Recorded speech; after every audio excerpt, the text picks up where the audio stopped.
الله فلا مضل له ومن يضلل فلا هادي له وأشهد أن لا إله إلا الله وحده لا شريك له وأشهد أن محمدا عبده ورسوله أما بعد فإن خير الحديث كتاب الله وخير الهدي هدي محمد صلى الله عليه وآله وسلم وشر الأمور محدثاتها وكل محدثة بدعة وكل بدعة ضلالة وكل ضلالة في النار. أعوذ بالله السميع العليم من الشيطان الرجيم من همزه ونفخه ونفسه. بسم الله الرحمن الرحيم. يا أيها الذين آمنوا اتقوا الله حق تقاته ولا تموتن إلا وأنتم مسلمون. يا أيها الناس اتقوا ربكم الذي خلقكم من نفس واحدة وخلق منها زوجها وبث منهما رجالا كثيرا ونساء واتقوا الله الذي تساءلون به والأرحام إن الله كان عليكم رقيبا. يا أيها الذين آمنوا اتقوا الله وقولوا قولا سديدا يصلح لكم أعمالكم ويغفر لكم ذنوبكم ومن يطع الله ورسوله فقد فاز فوزا عظيما. قال الله تعالى في القرآن المجيد والفرقان الحميد: يا أيها الذين آمنوا أطيعوا الله وأطيعوا الرسول ولا تبطلوا أعمالكم. وقال تعالى في مقام آخر: وأنتم عاكفون في المساجد. قال النبي صلى الله عليه وآله وسلم: من قام ليلة القدر إيمانا واحتسابا غفر له ما تقدم من ذنبه أو كما قال رسول الله صلی اللہ علیہ وآلہ وسلم. ہمہ قسم کی حمد و ثنا اللہ ذوالجلال والاکرام کی ذات کے لیے خاص ہے،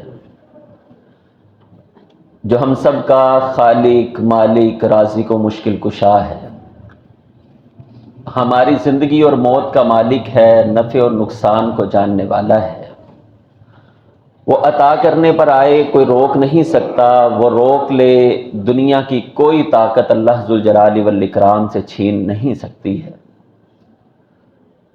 درود و سلام نبیوں کے امام، سید الاولین والآخرین، امام الانبیاء والمرسلین، رہبر و رہنما، مقتدا و پیشوا حضرت محمد مصطفیٰ صلی اللہ علیہ وآلہ وسلم کی ذات گرامی پر.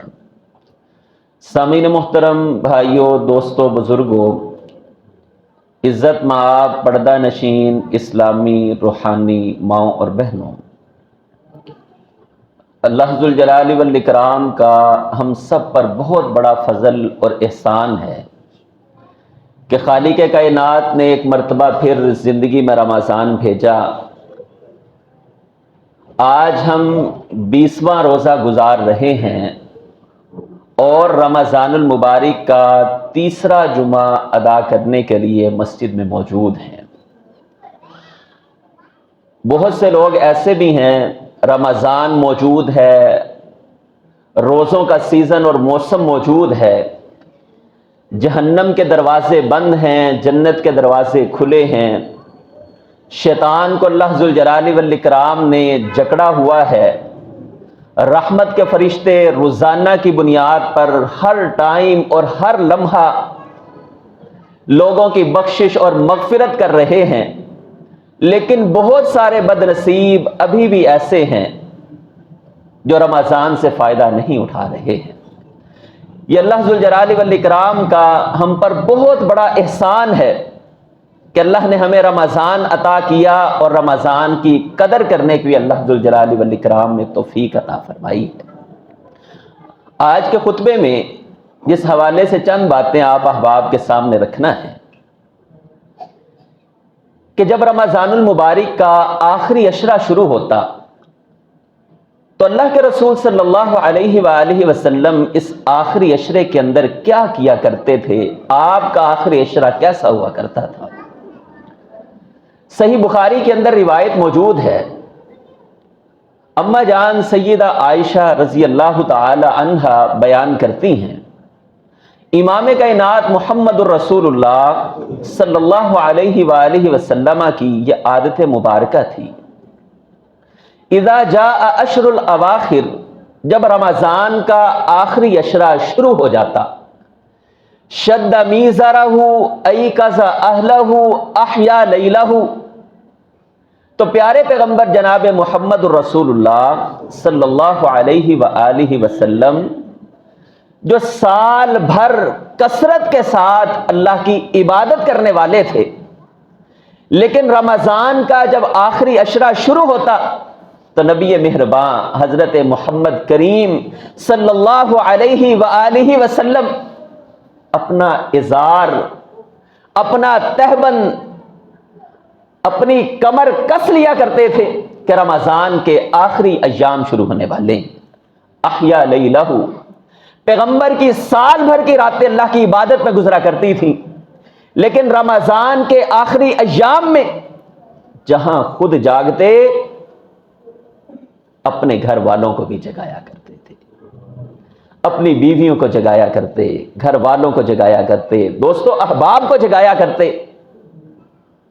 احیا لیلہ ایقظ اہلہ شد میزرہ، خود بھی کمر کس لی ہے، گھر والوں کو جگا رہے ہیں، اور آپ علیہ الصلاۃ والسلام ان دنوں کے اندر صحابہ بیان کرتے ہیں پورے رمضان میں کثرت کے ساتھ سخاوت کیا کرتے، لیکن آخری ایام کی سخاوت اس طرح سے ہوا کرتی جس طرح تیز آندھی کو، طوفان کو، یا ایک جگہ پر ہوا کو جمع کیا جائے، آپ پریشر بناتے جائیں بناتے جائیں بناتے جائیں، پھر ایک باریک سوراخ سے اس پورے پریشر کو گزارے، دھماکہ ممکن ہے، اس چیز کا پھٹنا ممکن ہے۔ رسول اللہ صلی اللہ علیہ وآلہ وسلم کی سخاوت تیز آندھی سے بھی زیادہ رمضان کے آخری ایام میں تیز ہوا کرتی تھی۔ ان ایام کے اندر کرنے کے کاموں میں سے سب سے پہلا کام قدر کی رات کی جستجو ہے۔ قدر کی رات کیا ہے؟ قرآن مجید کے 30ویں سپارے کے اندر اللہ ذوالجلال والاکرام نے ایک پوری سورت جس کا نام ہے سورۃ القدر 30ویں سپارے میں موجود ہے۔ اس سورت کے اندر اللہ ذوالجلال والاکرام نے قدر کی رات کی اہمیت کو بیان فرمایا ہے۔ قرآن مجید کے دیگر مقامات پر بھی قدر کی رات کی اہمیت کو بیان فرمایا، لیکن ایک مکمل سورت قدر کی رات پر، قدر کے نام پر قرآن مجید میں موجود ہے۔ انا انزلناہ فی لیلۃ القدر وما ادراک ما لیلۃ القدر، بے شک ہم نے امت محمدیہ پر احسان کیا ہے، ایک رات قدر کی صورت میں ان پر نازل کی ہے، اور تم کیا جانو قدر کی رات کیا ہے۔ وما ادراک ما لیلۃ القدر، بڑا پیارا انداز ہے، بڑا شاندار اسلوب ہے، سوالیہ انداز میں اللہ کہہ رہے ہیں، جیسے بندہ کہتا ہے بھولے آدمی تو کیا جانے قدر۔ اللہ فرماتے ہیں وما ادراک ما لیلۃ القدر، تمہیں کیا معلوم کہ قدر کی رات کیا ہے۔ لیلۃ القدر خیر من الف شہر، قدر کی رات وہ رات ہے 1000 مہینوں کی عبادت سے بہتر ہے۔ 1000 مہینے 83 سال 4 مہینوں کی عبادت ایک طرف، دوسری طرف اللہ ذوالجلال والاکرام کسی بندے کو ایک رات جو قدر کی رات ہے یہ عطا کر دیں، رسول اللہ صلی اللہ علیہ وآلہ وسلم نے فرمایا یہ ایک رات کی عبادت 1000 مہینوں سے اللہ ذوالجلال والاکرام نے بہتر بنائی۔ لیلۃ القدر خیر من 1000 شہر تنزل الملائکۃ والروح فیہا باذن ربہم من کل امر۔ اس رات کے اندر ویسے سال بھر میں اللہ ذوالجلال والاکرام کی طرف سے رحمت کے فرشتوں کا نزول ہوتا رہتا ہے، لیکن قدر کی رات تنزل الملائکہ، آسمان سے فرشتوں کا نزول ہوا کرتا ہے، والروح، اور روح کہا جاتا ہے سیدنا جبرائیل علیہ السلام کو۔ یہ رات وہ رات ہے جس رات کے اندر اللہ فرشتوں کے سردار جبرائیل علیہ السلام کو زمین پر بھیجا کرتے ہیں، اور بھیجنے کا مقصد لوگوں کی مغفرت ہے، بخشش ہے، لوگوں کو اعزاز اور پروٹوکول دینا ہے۔ اور رسول اللہ صلی اللہ علیہ وآلہ وسلم نے فرمایا من قام لیلۃ القدر ایمانا واحتسابا غفر له ما تقدم من ذنبہ۔ رمضان کی فضیلتیں بہت زیادہ ہیں۔ ایک حدیث میں فرمایا من صام رمضان ایمانا واحتسابا غفر له ما تقدم من ذنبہ، جو بندہ رمضان کے روزے رکھے ایمان کی نیت کے ساتھ، احتساب کی نیت کے ساتھ، بخشش کی طلب کے ساتھ، فرمایا اللہ اس بندے کی سابقہ زندگی کے گناہوں کو معاف کر دیتے ہیں۔ پھر فرمایا رمضان کی راتوں کا قیام سابقہ زندگی کے گناہوں کا کفارہ ہے۔ پھر تیسری حدیث کے اندر رسول اللہ صلی اللہ علیہ وآلہ وسلم نے فرمایا من قام لیلۃ القدر ایمانا واحتسابا غفر له ما تقدم من ذنبہ، جو آدمی قدر کی رات کے اندر قیام کرتا ہے۔ اچھا، قدر کی رات کے اندر قیام کا کیا مطلب؟ صحیح بخاری کے اندر روایت موجود ہے، رسول اللہ صلی اللہ علیہ وآلہ وسلم نے فرمایا قدر کی رات آخری عشرے کی طاق راتوں میں تم نے تلاش کرنی ہے۔ تو طاق راتوں کے اندر خاص طور پر قیام کا اہتمام کرتا ہے۔ پورے رمضان کے اندر روٹین جاری ہے، لیکن جب رمضان کا آخری عشرہ شروع ہوا پھر اس عشرے کی طاق راتوں کے اندر خصوصی طور پر قیام کا اہتمام کرتا ہے۔ فرمایا اللہ ذوالجلال والاکرام اس بندے کی سابقہ زندگی کے سارے گناہوں کو معاف کر دیا کرتے ہیں۔ یہ قدر کی رات کی اہمیت، دیگر روایات بھی اس حوالے سے احادیث کے اندر موجود ہیں۔ اس عشرے کے اندر رسول اللہ صلی اللہ علیہ وآلہ وسلم جو کام کیا کرتے تھے ان کاموں میں سے ایک اور کام اعتکاف کا کرنا ہے۔ میرے محترم بھائیوں، اعتکاف بہت بڑی عبادت ہے۔ قرآن مجید فرقان حمید میں سورۃ البقرہ کے اندر اللہ تعالیٰ فرماتے ہیں وَأَنْتُمْ عَاكِفُونَ فِي الْمَسَاجِدِ، اللہ ذوالجلال والاکرام نے تمہارے لیے مسجد کے اندر اعتکاف کرنا یہ ایک بہترین عمل قرار دیا ہے۔ رسول اللہ صلی اللہ علیہ وآلہ وسلم اپنی زندگی کے ہر سال کے اندر مسجد کے اندر اعتکاف کیا کرتے تھے، اور جس سال آپ علیہ السلام اس دنیا سے رخصت ہوئے اس سال نبی مہربان جناب محمد الرسول اللہ صلی اللہ علیہ وآلہ وسلم نے 20 دنوں کا قیام کیا ہے۔ تو 20 دن کا قیام یہ آخری سال، جیسے آخری سال کے اندر آپ علیہ السلام ہر سال جبرائیل علیہ السلام کے ساتھ قرآن کا دور کیا کرتے، لیکن جس سال اس دنیا سے گئے اس سال 2 مرتبہ جبرائیل کو قرآن سنایا ہے، قرآن سنا ہے، قرآن کا دور کیا ہے۔ اسی طریقے سے آخری سال جس سال آپ علیہ السلام اس دنیا سے رخصت ہوئے اس سال آپ علیہ السلام نے 20 دنوں کا مسجد کے اندر اعتکاف کیا ہے۔ اعتکاف یہ ایسی عبادت ہے جس کا تعلق مسجد کے ساتھ ہے۔ مائیں بہنیں بھی اور اسی طرح سے ہمارے بزرگ نوجوان بھی مسجد کے اندر اعتکاف کریں گے۔ گھر کے ساتھ اعتکاف کا کوئی تعلق نہیں ہے۔ رسول اللہ صلی اللہ علیہ وسلم، صحابیات، مرد اور عورت سارے کے سارے آپ علیہ السلام کی زندگی کے اندر مسجد کے اندر ہی اعتکاف کیا کرتے تھے۔ صحیح بخاری کے اندر روایت موجود ہے، اما جان سیدہ عائشہ رضی اللہ تعالیٰ عنہ بیان کرتی ہیں آپ علیہ السلام زندہ رہے اعتکاف کرتے تھے، آپ علیہ السلام کے اس دنیا سے جانے کے بعد آپ کی بیویاں مسجد کے اندر اعتکاف کیا کرتی تھیں۔ تو ہمارے ہاں کچھ لوگ گھروں کے اندر بیٹھنے کا معاملہ بھی کرتے ہیں، گھر کے اندر عورت کو بیٹھانے کی نیت اچھی ہو سکتی ہے، خیر کے جذبے کے ساتھ، بھلائی کے جذبے کے ساتھ گھر کے اندر بیٹھنے کی بات کی جا سکتی ہے، لیکن میرے محترم بھائیوں یہ عمل رسول اللہ صلی اللہ علیہ وآلہ وسلم سے ثابت نہیں ہے۔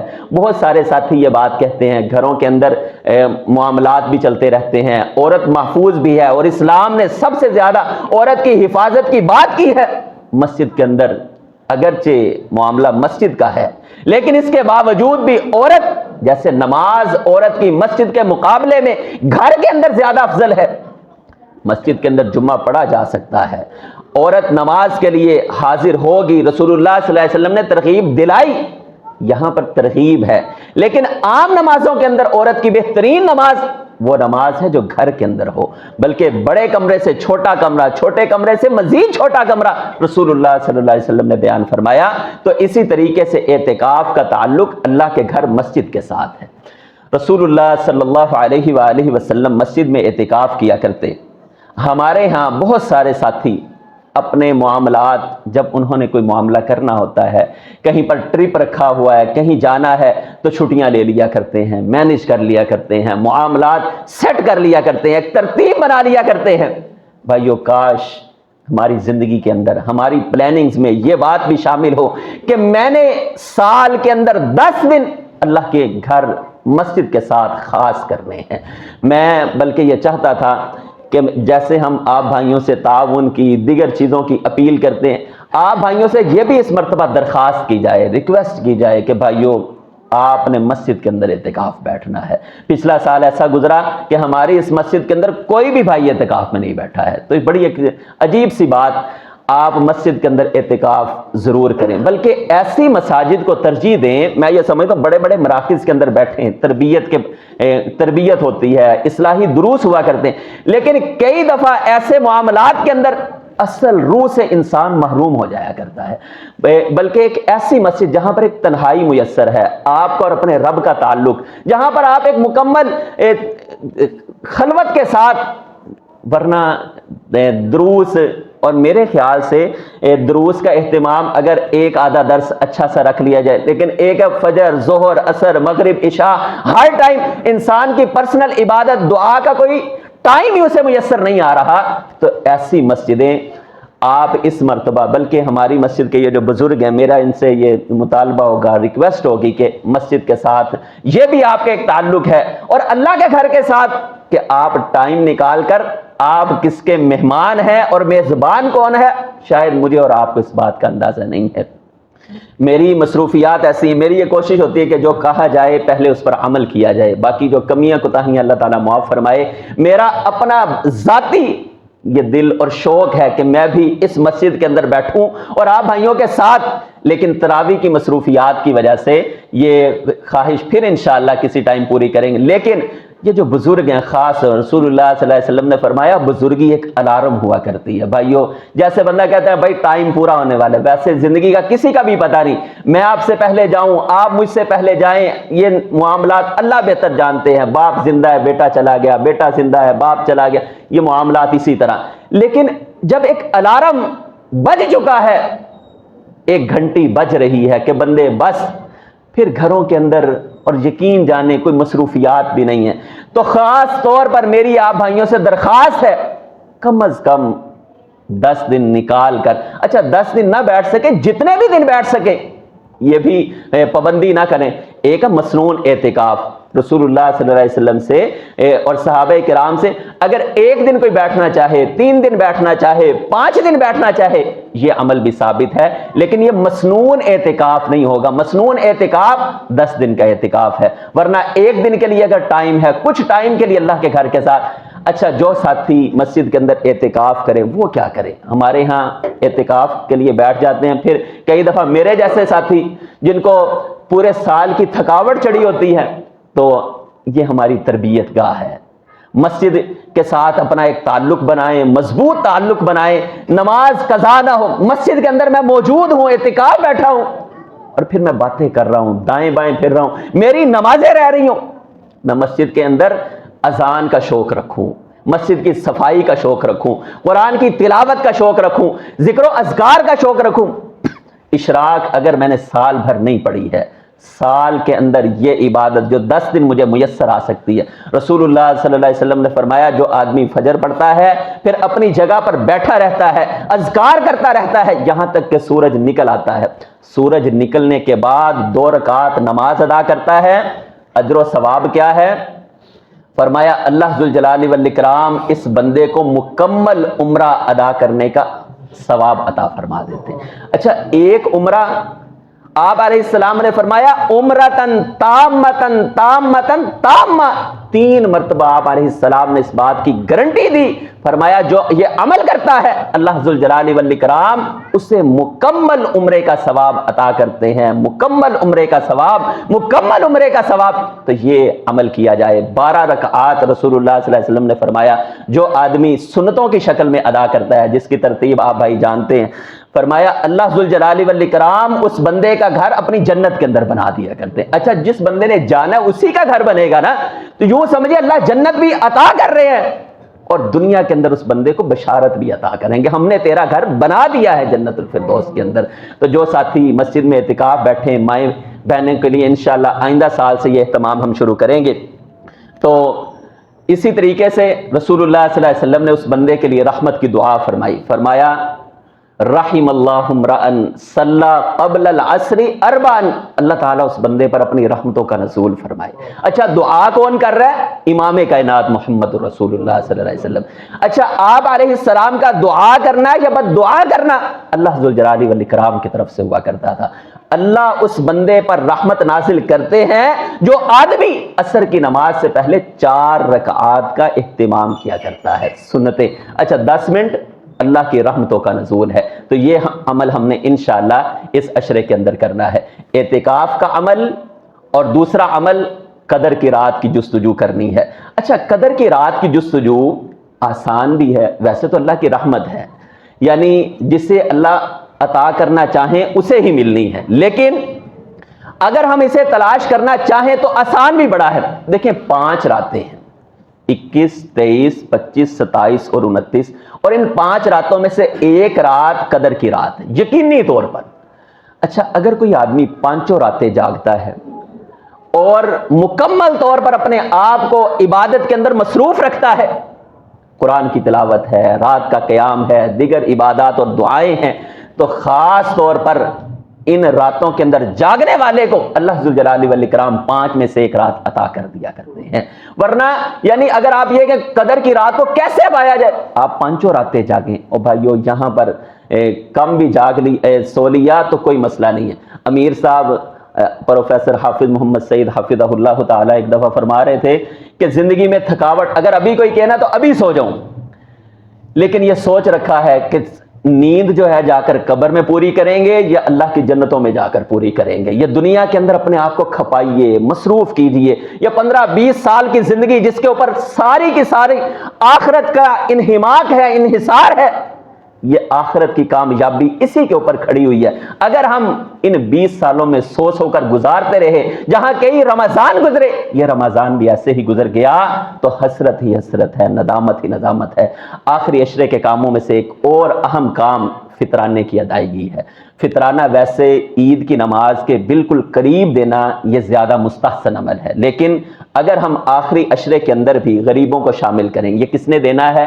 ہر مرد, عورت, بچہ, بوڑھا, نوجوان, تندرست, بیمار, ہر ایک پر, بلکہ عید کی نماز سے پہلے پیدا ہونے والا بچہ اس کے اوپر بھی فطرانہ ہے. فطرانہ مختلف اس کے اوزان بنائے گئے ہیں. کچھ علماء کے نزدیک 2 کلو 100 گرام, زیادہ محتاط اندازہ 2.5 کلو کا ہے. رسول اللہ صلی اللہ علیہ وسلم 1 سا وہ جنس کا دیا کرتے تھے جو ہم استعمال کرتے ہیں, وہ چاول ہو, گندم ہو, کشمش ہو, کھجور ہو, دیگر چیزیں. بلکہ جسے اللہ نے زیادہ مال عطا کیا ہے وہ زیادہ مہنگی چیز, زیادہ مہنگی جنس سے اپنا فطرانہ ادا کرے. گھر کا ایک فرد ساروں کی طرف سے ادا کر سکتا ہے, جو ذمہ دار ہے سب کی طرف سے ادا کر دے. تو 2.5%. اگر اسے ہم پیسوں کی صورت میں دیکھیں تو 300 روپیہ ہم نے یہ فطرانے کی مد کے اندر ادا کرنا ہے. اللہ تعالی ہمیں آخری عشرے کی قدر کرنے کی توفیق عطا فرمائے. اس آخری عشرے کو ایسا عشرہ بنا دے کہ اللہ کو پسند آ جائے، اور اس کے بدلے میں اللہ تعالیٰ میری اور آپ سب بھائیوں کی مغفرت کا ذریعہ بنا دے.